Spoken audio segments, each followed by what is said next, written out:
Hi guys, this is Gemini, your tarot reader. So tingnan natin kung anong reading mo for today.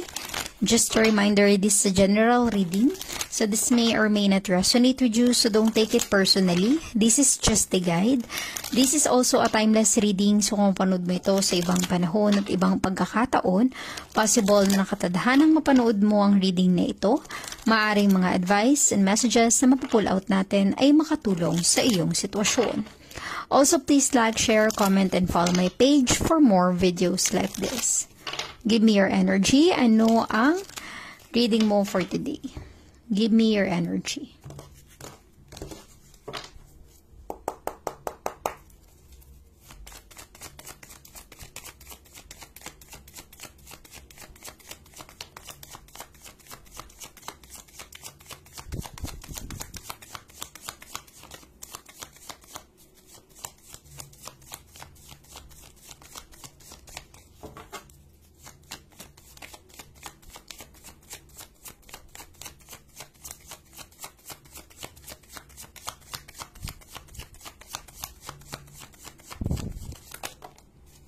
Okay, you have here the Ace of Wands, a fire sign. Maaaring may fire sign sa energy mo or sa energy ng person na connected sa'yo, Aries, Leo, Sagittarius.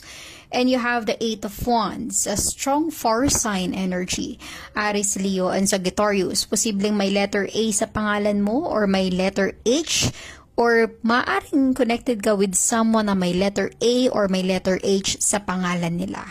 Okay? So, ibig sabihin nito guys, there's a new opportunity or blessing na paparating or posibleng darating na sa buhay mo. Mabilis yung pagdating. New passion, new connection. There is something new in your life. So, be ready kasi mabilis yung pagdating nito. Posibleng sa pagkakataon na hindi mo inaasahan or ini-expect. So, kung sakali man na mangyari ito at dumating na sa buhay mo, take this chance na alam mo yung mag-grow or i-improve. Gamitin mo yung pagkakataon. Okay? Huwag mong baliwalain. Kasi para bang yung energy na ito is once in a lifetime. Kung makikita mo, merong mga dahon sa paligid ng wands. Ibig sabihin nito, ito ay chance or moment na maaari magkaroon ng magandang outcome o resulta, progress or improvement sa sitwasyon mo. Posible na isa ito sa makatulong sa mga pinagdadaanan mo sa buhay. Okay? So this is some kind of growth in your life, improvement and progress sa buhay mo. May pag-asa pa na magbago ang iyong sitwasyon.